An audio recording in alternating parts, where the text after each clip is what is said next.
Dhananjay sir, ये क्या कर रहे जो हैं सम्राट बात चौधरी? सब मैं लौट रहा हूं सकीब भाई आपके पास। जरा धनंजय सर, जरा एक चीज जरा बता दीजिए, ये सम्राट चौधरी जो कह रहे हैं, क्या ये योजनाओं में नहीं गिना जाएगा? अगर आरजेडी और महागठबंधन के पार्टियों पर मुकदमा दर्ज होगा योजनाओं का फॉर्म भराने के लिए, रजिस्ट्रेशन कराने के लिए, तो सम्राट चौधरी पर नहीं दर्ज होना चाहिए?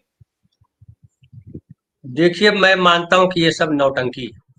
न सम्राट चौधरी की औकात है कि मुकदमा दर्ज कराए, करा देना चाहिए। कोई भी, आप भी मुकदमा दर्ज करा सकते हैं, उसमें क्या दिक्कत है? साकेत जाकर के मुकदमा दर्ज करा दे, दर्ज हो जाएगा। लेकिन इस मुकदमे से क्या होगा? देश में मुकदमों का क्या होता है? नेताओं पे जो मुकदमे होते हैं उसका क्या हश्र है? ईडी सीबीआई आकर के जेल पकड़ के ले जाती है, उसका क्या होता है? आरएसएस के वॉशिंग मशीन में जाओ, साफ हो जाओगे, मुकदमा खत्म। आपके आपके उत्तर प्रदेश के मुख्यमंत्री के पास कितने मुकदमे थे? मुख्यमंत्री बने, सब मुकदमा खत्म हो गया। तो ये पब्लिक को बेवकूफ बनाने के लिए ये सारी लड़ाई लड़ी जा रही है, ताकि आप पब्लिक के मुद्दे पर बात मत कीजिए। अब शंकराचार्य को उतार दिया गया है कि वो राजतंत्र के लिए लड़ाई लड़े, राजतंत्र ला रहे हैं, लोकतंत्र खत्म करेंगे। तो ये बीजेपी वाले जो है वो, एक आप जो कथाएं पढ़ते हैं हम शास्त्रों में, मायावी रूप धर लेते थे राक्षस और तरह तरह की चीजें करते थे, यही कर रहे हैं। ये शंकराचार्य को उतारेंगे, धीरेन्द्र शास्त्री को उतारेंगे, सम्राट चौधरी को उतारेंगे। सम्राट चौधरी कहाँ तक पढ़ा हुआ है? क्या पढ़ा है? उसके बयान से कहीं लगता है पढ़ा लिखा आदमी है वो? मुख्यमंत्री, डिप्टी चीफ मिनिस्टर कोई भी बन सकता है, उसे पढ़ाई की जरूरत नहीं है। सर, लेकिन वो जो अभी, विदेश नीति पे बात कर रहे हैं। सर, अरे सम्राट वो चौधरी तो आजकल आसमान पे विदेश भी बात नीति कर पे सकता बात है, कर रहे वही हैं, विदेश भगवान राम नीति को समझा बनाया रहे है, हैं। और भगवान राम को कर सकता है, नया पुराण लिख सकता है। भाजपा के नेता होने का मतलब समझ रहे हैं? कुछ भी कर सकता है, सर्वशक्तिमान। जो दुनिया में आज तक किसी भगवान में ताकत नहीं, वो अकेले नरेंद्र मोदी में ताकत है। आपको पता है ये? तो ये क्यों नहीं करेगा भाई? लेकिन सवाल उठता है कि आरजेडी क्या कर रही है? असली सवाल ये है, छोड़िए उसको। तो जन स्वराज भी जो है वही है। जन स्वराज क्या कर रहा है? वो किस तरह से इसको, तेजस्वी को रोका जाए, राहुल गांधी को रोका जाए, महागठबंधन को रोका जाए, उसके अलावा कोई राजनीति है जन स्वराज की? अभी मैं देख रहा था कल की जो है, वो नीतीश कह रहे थे कि नीतीश कुमार ने बहुत महान काम किया था। नीतीश कुमार ने महान काम किया, तो तुम कैसे दावा कर रहे हो कि 25 सीट पर आ जाएंगे?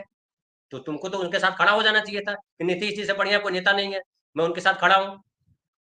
ये आरएसएस के अलग अलग आनुषंगिक संगठन है, समझ लीजिए। और ये जो डिप्टी चीफ मिनिस्टर जिसका बयान दिखा रहा है, उनकी अपनी कोई बात का कोई वैल्यू है क्या? यही आदमी खड़ा हुआ था, बोला कि नीतीश कुमार को मैं राजनीतिक तौर पे जमीन पे गाड़ दूंगा, उसके बाद मुरेठा उतारूंगा। तो ऐसे बड़े बड़े नेताओं की हैसियत नहीं है, उनकी कोई बात का वजन नहीं है। ये दो पैसे का नेता से क्या हैसियत? डिप्टी चीफ मिनिस्टर बना देने से क्या हो जाएगा? बिहार को लीड करने लगेगा, बिहार उसको नेता मान लेगा। बीजेपी के लोग नेता मानते रहे, क्योंकि बीजेपी को इसलिए नेता मानना है कि उसको लग रहा है कि कोई वोट हमारे पास आ जाएगा, बहुजनों का वोट हम अपने आप पास ले आएंगे। तो अभी बहुत सारे ड्रामे रचे जाएंगे। हालांकि मैं इसमें बताऊं, मैं आपको, वो तेजस्वी की गड़बड़ी भी मैं मानता हूँ। अरे क्यों फॉर्म भरवाने लगे यार? कांग्रेस पार्टी वाले भी ऐसे ही कर रहे थे, पिछली बार फॉर्म भरवा रहे थे। आप मुद्दों पर बात करो ना, आप अपने उम्मीदवार सही चुनो ना। आपको जहां काम करना चाहिए वहां काम ही नहीं कर रहे हो आप। वो तो उलझाएंगे, उस दिशा में ले जाएंगे जहां पे भाई वहां सवाल है कि रोजगार, वहां सवाल है शिक्षा, वहां सवाल है स्वास्थ्य। रोजगार भी छोड़ दीजिए, रोजगार को भी मैं तीसरे नंबर पर डालता हूं। सबसे इंपॉर्टेंट है बिहार में कि आम आदमी के लिए शिक्षा और स्वास्थ्य क्या सुलभ है? किसी पार्टी के एजेंडे में शिक्षा और स्वास्थ्य है? सारी पार्टियों के एजेंडे में मस्जिद और मंदिर है। सबको, जिसको देखिए मस्जिद लेके जा रहा है, कोई मंदिर चला जा रहा है, कोई टीका लगा रहा है। तो आप कौन सी राजनीति कर रहे हैं? मंदिर मस्जिद की राजनीति करोगे तो बीजेपी से आगे नहीं बढ़ पाओगे। बीजेपी को अगर रोकना है तो आपको मंदिर और मस्जिद दोनों से दूर रहना पड़ेगा। लालू प्रसाद चले गए पिंडदान करने के लिए। अरे तो पिंडदान करने के लिए तो फिर बीजेपी क्या दिक्कत है यार? फिर लालू प्रसाद यादव की पार्टी को क्यों वोट दे? आप क्या कर रहे हो? दलितों का, पिछड़ों का भाग्य उदय होगा तो भाग्य दबाया किसने? यही धर्म ने दबाया ना। किसने कहा कि तुम पिछड़े हो, तुम दलित हो, तुम अस्पृश्य हो? किसने कहा?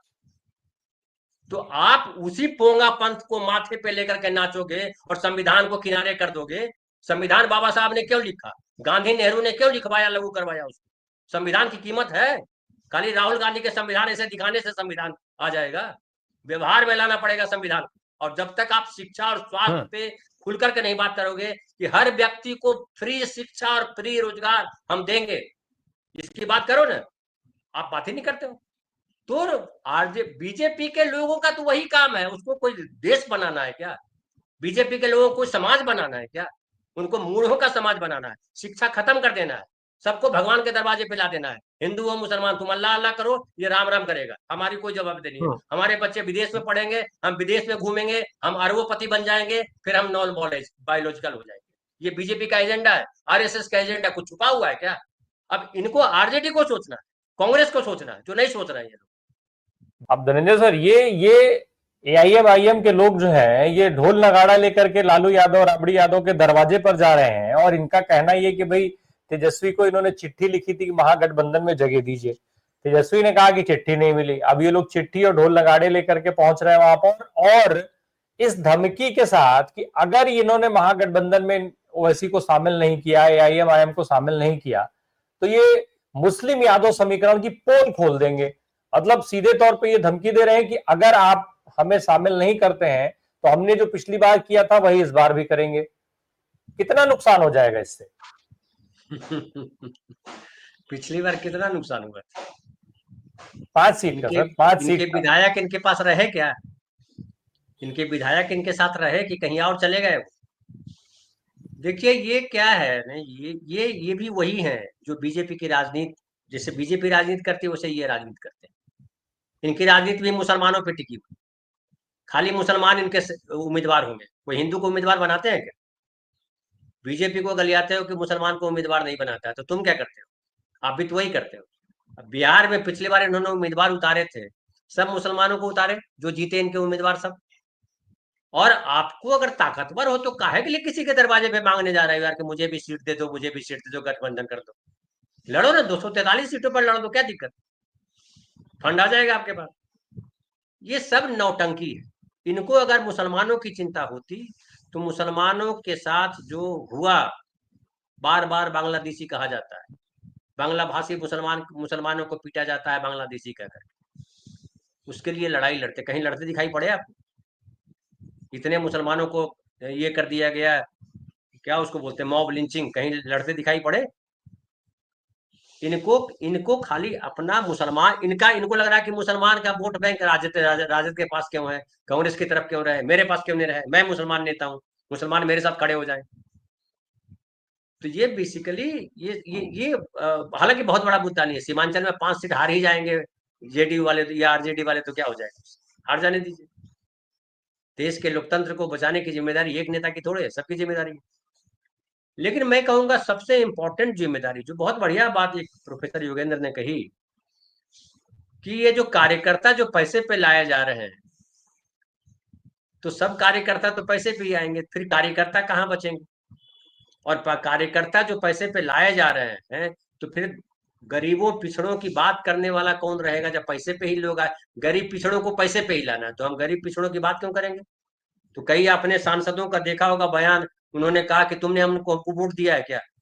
अब गांव में मैं देखता हूँ मुखिया जी बोलते हैं, सरपंच साहब बोलते हैं, अरे तुमको पैसा पे वोट दिए थे, कोई फ्री में वोट दिए थे, तो हम तुम्हारा काम फ्री में करेंगे, ये होगा? तो ये चेतना जगाने का काम क्या कोई नेता करता दिखाई पड़ रहा है? वो जनसुराज वाले नेता हो, कांग्रेस वाले नेता हो, बीजेपी वाले नेता हो, आरजेडी वाले हो, जनता दल वाले हो, किसी पार्टी के पास ये कार्यक्रम है कि आम आदमी कैसे जागरूक बने? अभी देखिए मैंने लगाया है, आप दिखाइए स्क्रीन पर, 15 तारीख को प्रधानमंत्री की सभा होने वाली है, वहां प्रधानमंत्री पहुंच रहे हैं। ये देखिए एक सीओ साहब जो है, अंचलाधिकारी जी जो है, उन्होंने चिट्ठी भेजी है, वन मनखी, है ना, वहां से चिट्ठी भेजी और क्या लिखा है, पढ़िए उसको, कि पूर्णिया आगमन के निमित्त पूर्णिया जा रहे हैं प्रधानमंत्री। कुल 200 बसों में जीविका दीदियों को सभा स्थल पर सुरक्षित ले जाने एवं वापस लाने हेतु शिक्षकों की प्रतिनियुक्ति के संबंध में उपर्युक्त विषय प्रासंगिक पत्र के संदर्भ में कहना है कि माननीय प्रधानमंत्री जी के दिनांक 15/9/25 को पूर्णिया आगमन के निमित्त कुल 200 बसों में जीविका दीदियों को सभा स्थल पर सुरक्षित ले जाने एवं वापस लाने हेतु प्रत्येक बस में एक सरकारी कर्मी के रूप में शिक्षकों की प्रतिनियुक्ति की गई है। अतः देखिए की प्रतिनियुक्ति किया गया, इसको लिखने नहीं आता, इसको हिंदी नहीं आती है, और ये नेता ये बना हुआ है। अफसर बना हुआ है। अतः अनुरोध है कि उस कार्य हेतु प्रतिनियुक्त सभी शिक्षकों को अपने स्तर से निर्देशित करने की कृपा करें। इससे क्या समझ में आता है? प्रधानमंत्री प्रोफेसर योगेंद्र, आप देखिए कि प्रधानमंत्री की सभा में जो है 200 बसों को लाया जाएगा जीविका दीदियों को बिठा करके, और ये सीईओ कह रहा है 200 बस। समझ रहे हैं कितने लोग हुए 200 बस, उनके खाना पीना तमाम।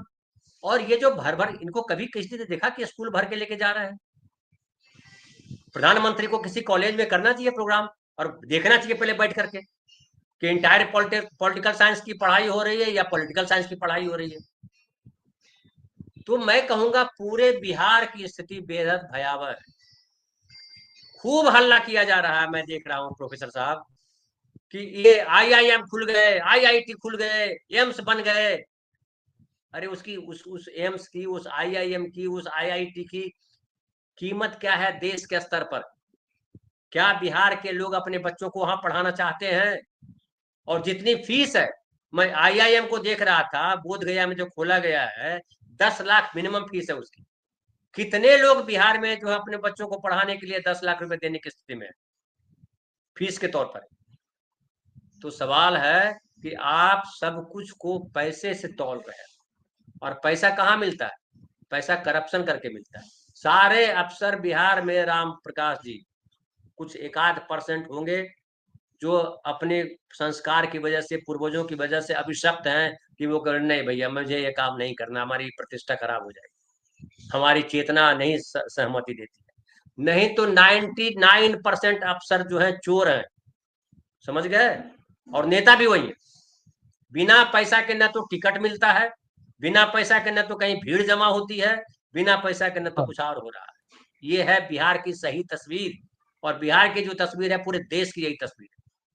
अब फिर मैं आता हूं, क्या क्यों कोई नेता, क्यों कोई भीड़ में दौड़ रहा है? ये जो 1.5 लाख और 2 लाख जो सड़कों पर दौड़ रहे हैं लड़के, नौकरी दो, नौकरी दो, नौकरी दो, कहीं ये लड़कों को देखा कि यूनिवर्सिटी को बढ़िया बनाओ, हमको सेंट्रल यूनिवर्सिटी दो, नौकरी दो? कहां से नौकरी तुमको कौन दे देगा भाई? 2 करोड़ नौकरी दे रहे थे ना प्रधानमंत्री, वोट दिया ने 3 बार प्रधानमंत्री बनाया ना, तो मांगो नौकरी उनसे, दे रहे हैं नौकरी। और सबसे ज्यादा दिक्कत की बात है कि उसमें जो खड़े लोग हैं ना, वही हैं, मुस्लिम है, दलित हैं, पिछड़े हैं, अति पिछड़े हैं, वही नौकरी मांग रहे हैं, और उन्हीं को मंदिर भी बनाना है, उन्हीं को मस्जिद भी बनाना है। तो दोनों में से कोई एक ही चाहिए ना यार, या तो मंदिर मस्जिद ले लो, चाहे स्कूल कॉलेज और हॉस्पिटल ले लो। तुमको मंदिर, आप एक और बात मैं कहूं लास्ट आपको, कोई गांव नहीं है राम जी इस देश में जहां मंदिर नहीं है, कोई गांव नहीं है जहां मुस्लिम रहते हैं और मस्जिद नहीं है, लेकिन ढेर सारे गांव है जहां स्कूल नहीं है, जहां कॉलेज नहीं है, जहां अस्पताल नहीं है। किसी को चिंता है? चंदा करके मंदिर मस्जिद बनाते हैं, लेकिन चंदा करके स्कूल कॉलेज हॉस्पिटल नहीं बनाते। क्यों नहीं बनाते? सारे दोष नेताओं को दीजिएगा तो आप क्या झाल बजाइएगा? आपकी चेतना नहीं है। पैसा दिखाई पड़ता है कि 500 रुपया दो तो चलूंगा बस पे बैठ करके। क्या ये जीविका दीदियां क्यों विरोध नहीं करती हैं कि मुझे नहीं जाना है? ये अफसर जो है, जो जो सीईओ है, क्यों नहीं कहता है कि मैं क्यों ये आदेश जारी करूंगा, मैं इस आदेश के लिए बैठा हूं? क्योंकि उसको लगता है मेरी नौकरी खत्म कर दी जाए। तो सब मलाई खाने में लगे हैं।